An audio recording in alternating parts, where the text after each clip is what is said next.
الحمدللہ رب العالمین الصلاۃ والسلام علی خاتم النبیین اما بعد فاعوذ باللہ من الشیطان الرجیم بسم اللہ الرحمن الرحیم۔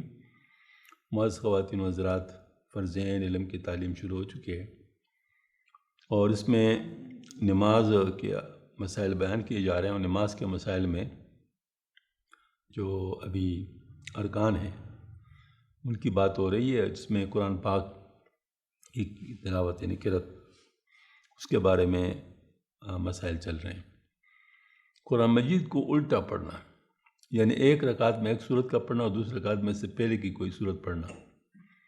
مثلا پہلی رکعت میں سورہ اخلاص اور دوسری میں تبت یدا یا النصر یا الکوثر وغیرہ پڑھنا مکروہ ہے۔ اس طرح اگر ایک رکعت میں ایک آیت پڑھی اور دوسری رکعت میں یا اسی رکعت میں سے اوپر کی آیت پڑھی تب بھی مکروہ ہے۔ نماز کے باہر بھی اس طرح پڑھنا مکروہ ہے، لیکن بھولے سے ہو جائے تو مکروہ نہیں، بلکہ نماز میں شروع کر دینے کے بعد اس سورت کا چھوڑ دینا مکروہ ہے۔ مطلب یہ کہ چھوڑنا نہیں ہے، اور قبول کر ایسا ہوا یا جان بوجھ کر ہو، اس پر سے حساب نہیں ہے، کیونکہ یہ تلاوت کے واجبات میں سے ہے، نماز نہیں ہے، نماز کے واجبات میں سے نہیں، لیکن یہ تلاوت کے واجبات میں سے، نماز کے واجبات میں سے نہیں، لیکن جان بوجھ کر ایسا کرنے کے لیے سخت وعید آئی ہے۔ بچوں کو یاد کی آسانی کے لیے آخر سے پارہ آخر کی طرف سے الٹا پڑھاتے ہیں، یہ ضرورت کی وجہ سے جائز ہے۔ اصل میں ایک ہوتا ہے یاد کرانا، ایک ہوتا ہے پڑھنا۔ مطلب یاد ہو تو پڑھنا، اس میں پھر یہ آداب ہے سارے، لیکن یاد کرانے میں تو ظاہر آسانی کو دیکھا جائے گا کہ کون سی چیز آسان ہے، کس طریقے سے بچے کو فائدہ ہوگا۔ نماز میں جو سورت شروع کر دی اس کو بلا وجہ چھوڑ کر دوسری شروع کرنا مکروہ ہے۔ جو سورت پہلی رکعت میں پڑھی وہی سورت دوسری رکعت میں پڑھ لی تو کچھ حرج نہیں، لیکن بلا ضرورت ایسا کرنا بہتر نہیں ہے، یعنی خلاف اولا اور مکروہ تنزیہ ہے۔ ایک سورت یا ایک آیت کو ایک رکعت میں بار بار پڑھنا فرض نماز میں مکروہ ہے، جبکہ اختیار سے ہو، حالت عذر یا نسیان میں مکروہ نہیں۔ قرأت کی تفصیل فرض نمازوں کے لیے نفل اور سنتوں میں ان کراہتوں میں سے کوئی صورت مکروہ نہیں ہے۔ ماشاءاللہ، یعنی ایک رکعت میں ایک آیت کو اگر بار بار پڑھا جائے تو مکروہ ہوگا، اس سے کوئی وہ فرق نہیں پڑے گا۔ ایک اور بات، بہت اہم بات سمجھ میں آئی تھی، ایک دفعہ ایک مسئلہ ڈھونڈ رہا تھا سجدہ سہو کے مسائل میں، وہ یہ بات تھی کہ اس دعائے قنوت میں اگر مطلب غلطی سے اس کو دوبارہ پڑھی جائے، ان میں غلطی سے مراد یہ کہ آپ کو غلطی کا گمان ہو کہ شاید میں آگے پیچھے کر چکا ہوں، تو آپ اس کو دوبارہ پڑھیں۔ تو اس کی جب میں نے تحقیق کی تو پتہ چلا کہ چونکہ دعائے قنوت دعا ہے، اور دعا کو اگر 3 دفعہ 4 دفعہ بھی پڑھا جائے تو اسے کوئی حرج نہیں ہے، وہ مکروہ بھی نہیں ہے اور جو ہے نا وہ بھی نہیں ہے، مطلب جو ہے نا یعنی اس پہ کوئی وہ بھی نہیں ہے، ساو بھی نہیں۔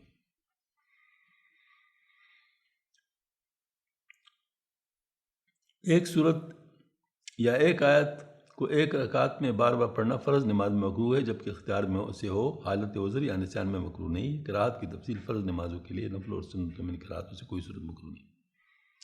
اب آتے ہیں قاری کی لغزشوں کا بیان۔ قاعدہ کلیہ یہ ہے کہ اگر قرأت میں ایسی غلطی ہو، یہ بہت اچھی طرح سننا چاہیے، اس میں بہت سارے لوگوں کو مسائل ہوتے ہیں اور بار بار پھر پوچھنا پڑتا ہے۔ قاعدہ کلیہ یہ ہے کہ اگر قرأت میں ایک ایسی غلطی ہو جیسے تغیر فاحش ہو جائے تو نماز فاسد ہو جائے گی، ورنہ نہیں۔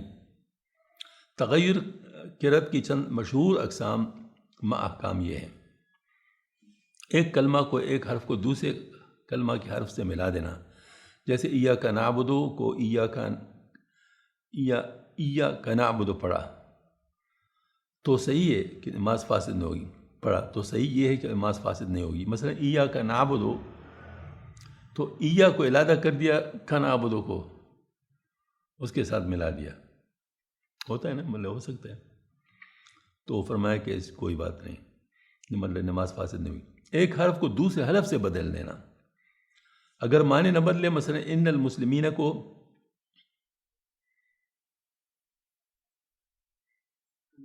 ان المسلمون پڑھا تو نماز فاسد نہیں ہوگی۔ اور اگر معنی بدل گیا یا اگر ان میں فرق کرنا آسان ہے تو پھر فرق نہیں کیا، جیسے طالحات کی جگہ صالحات پڑھ دیا تو نماز فاسد ہو جائے گی. اور اگر فرق کرنا مشکل ہے تو فتویٰ اس پر ہے کہ نماز فاسد مگر صحت کی کوشش کرتا رہے. یہ فرق کرنا مشکل، یعنی طا اور ثا کا فرق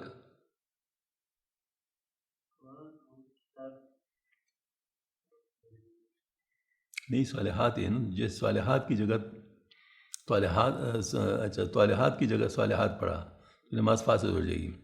اور اگر فرق کرنا مشکل ہے، فرق کرنا مشکل ہے اس کا کیا مطلب؟ اچھا ہاں، تو اس میں مطلب نہیں ہوگی، مطلب اس کے یہ ہے کہ وہ اس کی نیت پر منحصر ہوگا کہ اس نے کیا سمجھ کے پڑھا ہے.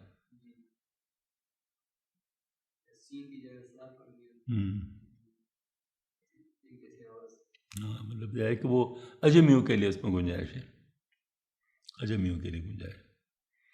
کسی حرف کا حذف کر دینا اگر ایجاز و ترخیم کے طور پر ہو تو نماز فاسد نہیں ہوگی. اس کے علاوہ ہو تو معنی بدلنے پر نماز فاسد ہوگی ورنہ نہیں.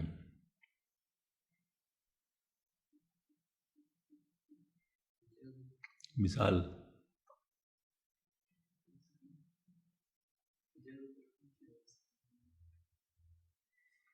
ایجاز جو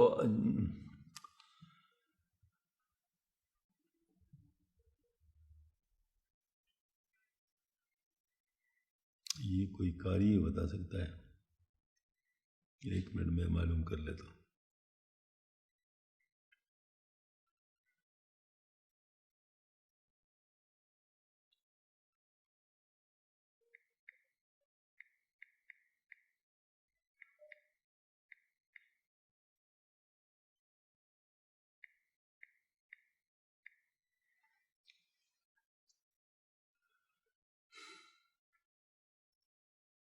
ایجاز حسن کلام، وہ تو حسن کلام آ گیا. ترخیم جو ہے یہ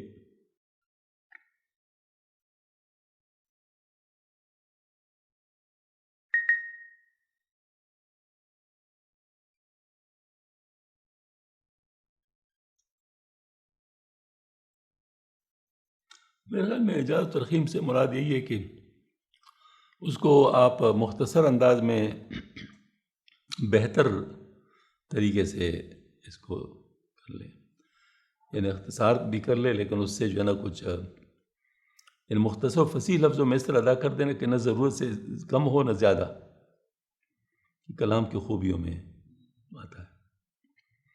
تو اگر اس طرح ہو تو پھر مطلب ٹھیک ہے.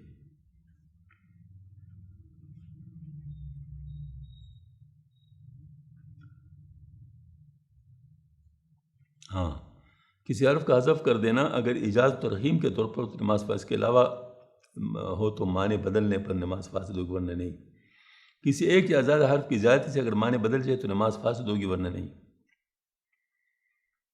ایک کلمہ کو چھوڑ کر اس کی جگہ دوسرا کلمہ پڑھا، اگر وہ کلمہ قرآن مجید میں ہے اور معنی میں تغیر نہیں ہوتا تو بالاتفاق نماز فاسد نہیں ہوگی. اگر معنی میں تغیر ہے تو نماز فاسد ہوگی، اور اگر وہ کلمہ قرآن مجید میں نہیں لیکن معنی میں اس کے قریب ہے تو احتیاطاً نماز فاسد ہوگی.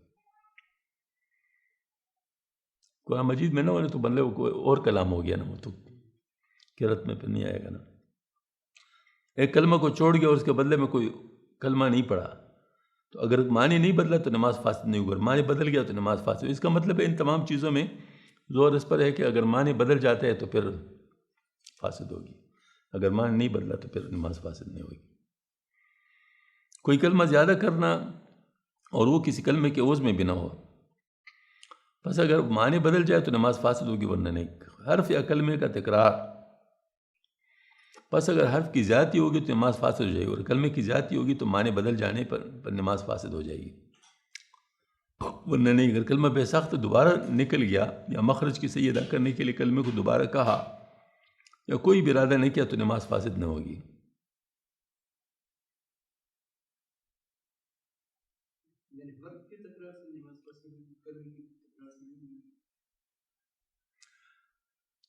یعنی حرف کی زیادتی ہوگی تو نماز فائدہ ہوگی، کلمے کی زیادتی ہوگی تو معنی بدل جانے پر حرف میں جو ہے نا وہ چیز بدل جاتی ہے نا، جبکہ کلمہ میں تو ممکن ہے کہ وہ ایک پورا کلمہ ہو، تو اس میں تو معنی پر منحصر ہوگا نا۔ ہاں جی، اب اگر درمیان میں میم آپ نے شامل کر لیا بلا وجہ تو اس سے کوئی اور چیز بن جائے گی نا۔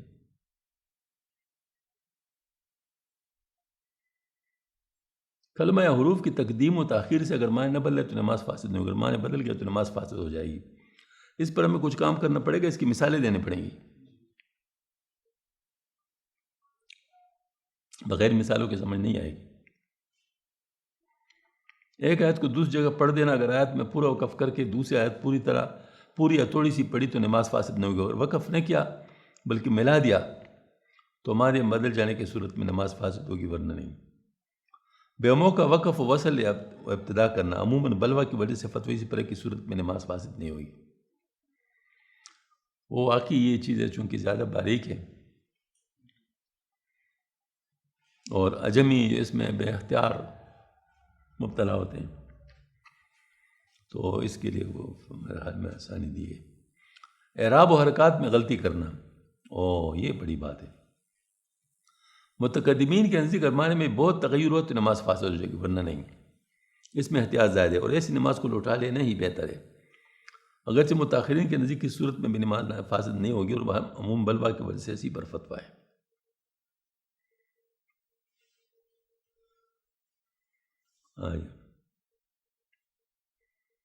یعنی اعراب اور حرکات میں غلطی کرنا متقدمین کے نزدیک اگر معنی میں بہت تغیر ہوا تو نماز فاسد ہو جائے گی، اور انعمت علیہم کو انعمت علیہم کہہ دیا تو پھر تو نماز فاسد ہو جائے گی نا، کیوں معنی میں بہت تغیر ہوا۔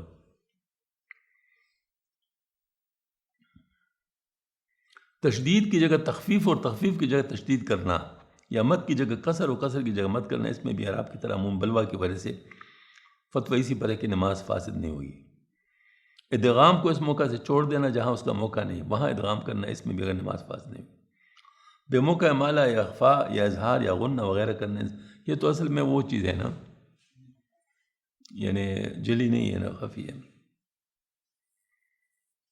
کلمے کو پورا نہ پڑھنا، خواہ اس سبب سے کہ سانس ٹوٹ گیا یا باقی کلمہ بول گیا اور پھر یاد آنے پڑھ پڑے، مثلا الحمدللہ میں ال کہہ کر سانس ٹوٹ گیا، باقی کلمہ بول گیا، پھر یاد آیا الحمدللہ کہہ دیا، تو فتوی سے بچنا مشکل ہے، اس لیے نماز فاسد نہ ہوگی۔ اس طرح کلمے میں بعض حروف کو پس پڑا تو نماز فاسد نہیں ہوگی۔ اچھا، تلحین یعنی راگنی سے پڑھنا، یعنی نغموں کی رعایت سے حروف کو گھٹا بٹا کر پڑھا، اگر معنی بدل سے نماز فاسد ہو جائے گی، ورنہ نہیں۔ لیکن ایسا پڑھنا مکروہ اور باعث گناہ ہے، اس کا سننا بھی مکروہ ہے۔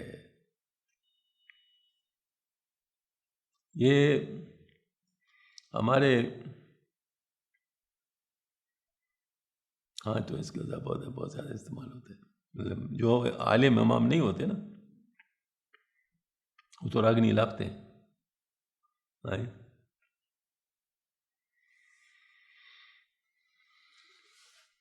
اب تو باقاعدہ میں جو اذان سنتا ہوں صبح، اس میں تو باقاعدہ ایسے جیسے کہ وہ راگنی ہے، مطلب یہ آپ سنتے ہیں صبح کے وقت؟ ہاں جو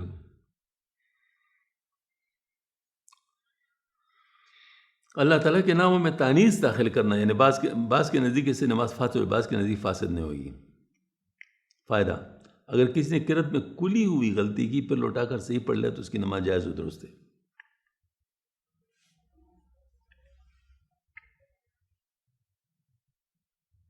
اچھا، وہ والی بات ہے کہ مطلب ہے وہ دوبارہ جوڑتی ہے یا نہیں جوڑتی، مطلب یہ کہ آپ نے کلی غلطی کر لی تو اس سے ٹوٹ تو گئی، تو آئے دوبارہ صحیح پڑھنے سے جڑ جائے گی یا نہیں، تو اس میں بعض رات کا ہے، مطلب کہ وہ کہتے ہیں کہ دوبارہ نہیں ملے گی، لیکن بہرحال ان کا فتویٰ یہی ہے کہ نماز جائز و درست۔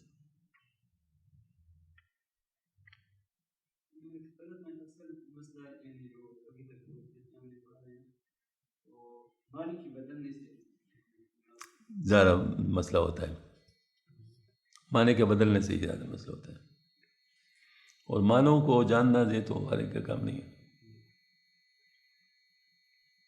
تو اس وجہ سے کوشش کرنی چاہیے کہ جیسے ہے اسی طرح پڑھا جائے، مطلب یہ کہ خواہ مخواہ اپنے آپ کو امتحان میں نہ ڈالیں، جو صورتیں اچھی طرح یاد ہے انہیں وہی پڑھیں،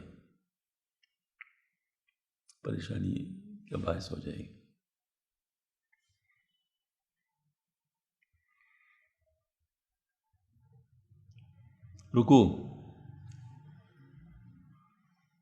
رکوع کے معنی جھکنے کے ہیں، اس کی ادنا مقدار یہ ہے کہ ہاتھ گھٹنوں تک پہنچ جائے، اور اس سے کم قیام کی حالت ہے۔ پورا رکوع ہے کہ پیٹھ سیدھے بچھائے، یعنی سر اور پیٹھ اور سرین ایک سیدھ میں ہو جائے۔ اگر بیٹھے ہوئے رکوع کرے تو اس کی ادنا حد یہ ہے کہ سر بما کمر کے اس کے ادھر جھک جائے، اور اس کا پورا رکوع اس طرح ہے کہ اس کی پیشانی دونوں زانوں کے سامنے آ جائے، پیشانی دونوں زانوں کے سامنے آ جائے۔ اگر کوئی اتنا کبڑا ہو کہ رکوع کی حد تک جھکا ہوا یا بڑھاپے کی وجہ سے کم جھکے تو ایسے شخص کے لیے سر کا اشارہ دینا کافی ہے، بس کہ سر کو جھکا دینے سے اس کا رکوع ادا ہو جائے گا، بلا عذر صرف سر جھکانے سے رکوع ادا نہیں ہوگا۔ ہر رکعت میں صرف ایک مرتبہ رکوع کرنا فرض ہے۔ 2 سجدے،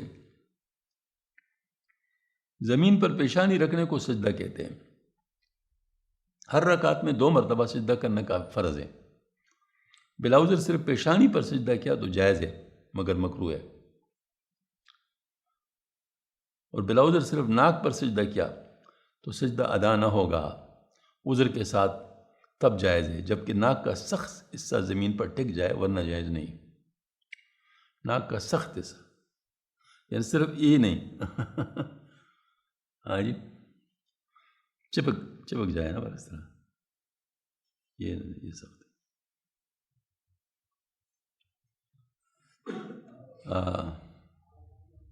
صرف رخسار یا ٹوڑی پر سجدہ خواہ عذر سے ہو یا بلا عذر کسی حالت میں بھی جائز نہیں۔ بس اگر پیشانی اور ناک دونوں پر عذر ہے، مثلا زخم ہے، تو سجدے کے لیے سر سے اشارہ لینا کافی ہے، کسی اور عضو سے سجدہ نہ کرے۔ کسی ایسے نرم چیز پر سجدہ جائز نہیں جس میں سر دنس جائے اور پیشانی ناک قرار نہ پکڑے، مثلا گھاس، بس، روئی، قالین، صوفہ، تکیہ، بچھونا، بلا جمی ہوئی برف، اور اگر وہ چیز قدر سخت ہو کہ پیشانی و ناک اس پر قرار پکڑ لے اور مزید دبانے سے نہ دبے اور سر نیچے نہ جائے تو جائز ہے۔ چارپائی اگر تخت کی طرح سخت ہے کہ اس میں سر نہ دنسے اور پیشانی قرار پکڑ لے تو اس پر جائز ہے۔ مچان پر جبکہ تخت کی طرح سخت ہو سجدہ جائز ہے۔ اگر گھاس وغیرہ کی وجہ سے اتنی نرم ہو کہ سر دنس جائے اور قرار نہ پکڑے تو سجدہ جائز نہیں۔ گیہوں یا جو کے دانوں پر سجدہ جائز ہے، مکئی یا جوار یا چنے یا چاولوں پر جائز نہیں،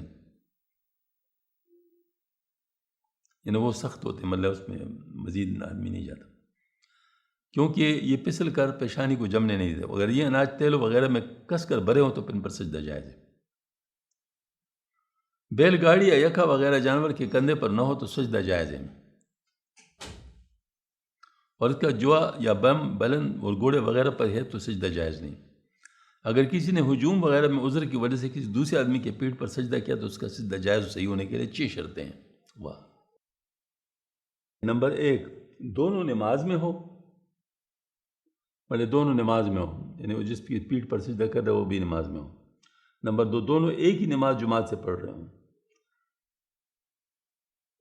میرے خیال میں پہلے کو تو اگر ہٹا دے اور اس میں صرف یہ کہہ دے کہ دونوں ایک ہی نماز جماعت سے پڑھ رہے ہوں تو اس میں ادائیگی ہو جائے گی، کیا خیال ہے؟ 3، ساجد کے گھٹنے زمین پر ٹکے ہوئے ہوں۔ 4، مسجود علیہ کا سجدہ زین پر واقع ہو۔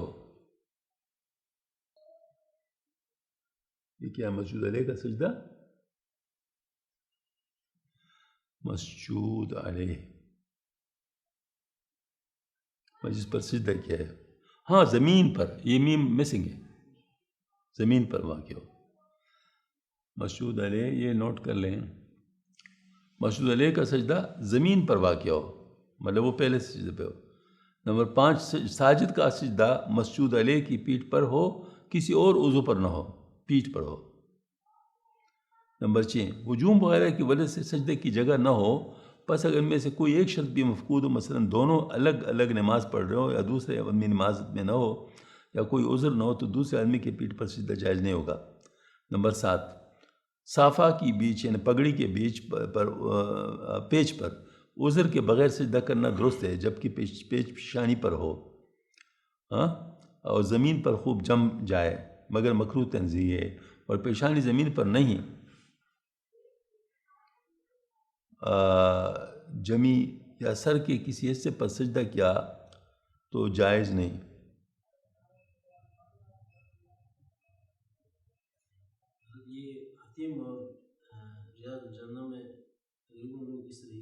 ہاں، جو حرم شریف میں تو بہت جگہوں پہ کرتے ہیں اس طرح۔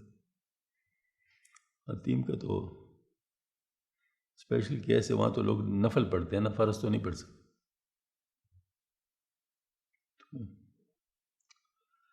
8 اگر قدموں کی جگہ سجدے کی جگہ سے ایک بالش بھی 12 انگل تک نیچے ہو تو سجدہ جائز ہوگا۔ اگر قدموں کی جگہ سجدے کی جگہ سے ایک بالش یعنی 12 انگل تک اونچی ہو تو سجدہ جائز ہوگا، اور اس سے زیادہ اونچی ہو تو بلا عذر جائز نہیں، عذر کے ساتھ جائز ہے۔ نمبر 9 سجدے میں کم از کم ایک پاؤں کا زمین پر رکھنا ضروری ہے۔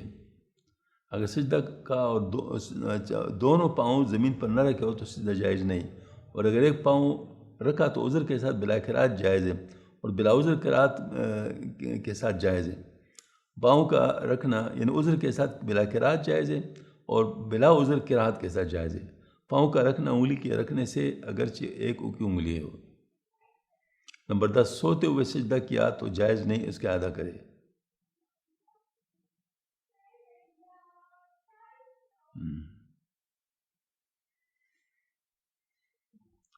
ٹھیک ہے۔ نمبر 6 آخر قاعدہ۔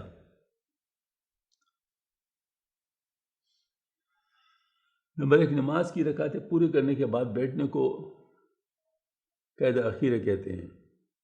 تمام نمازوں میں خواہ فرض ہو یا واجب یا سنت و نفل، قاعدہ اخیرہ فرض ہے۔ نمبر 2 قاعدہ اخیرہ میں بقدر تشہد یعنی التحیات تا عبدہ و رسولہ صحت الفاظ کے ساتھ جلدی جلدی پڑھنے کی مقدار بیٹھنا فرض ہے، خواہ تشہد پڑھے یا نہ پڑھے۔ اور تشہد کا پڑھنا واجب ہے، جیسے کہ واجبات میں بیان ہوگا۔ ہاں جی۔ نمبر 3 مطلب تشہد پڑھنا تو واجب ہے، لیکن اس کے بقدر بیٹھنا یعنی فرض ہے، آخری جو قاعدہ ہے۔ اس وجہ سے اگر کوئی بیٹھا ہی نہیں تو پھر تو اس کی نماز ہی نہیں ہوئی نا، آخری قاعدے میں اگر نہیں بیٹھا۔ اس کی ضرورت اس وقت پیش آ سکتی ہے جب کوئی غلطی سے چوتھی رکعت پہ کھڑا ہو جائے، تو آخری رکعت تو وہی ہے نا، تو اس میں اگر اس نے آخری قاعدہ اس نے نہیں کیا تو اس کی نماز نہیں ہوئی۔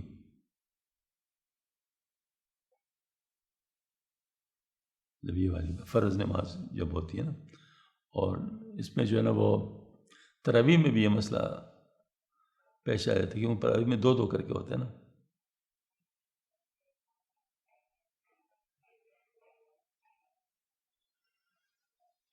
اچھا، ہاں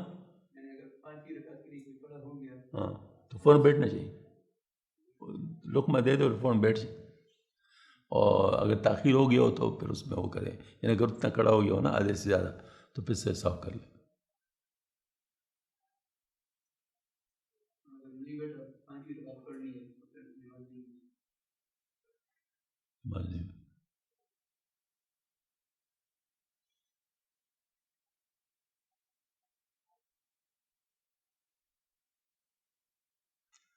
نماز کے واجبات۔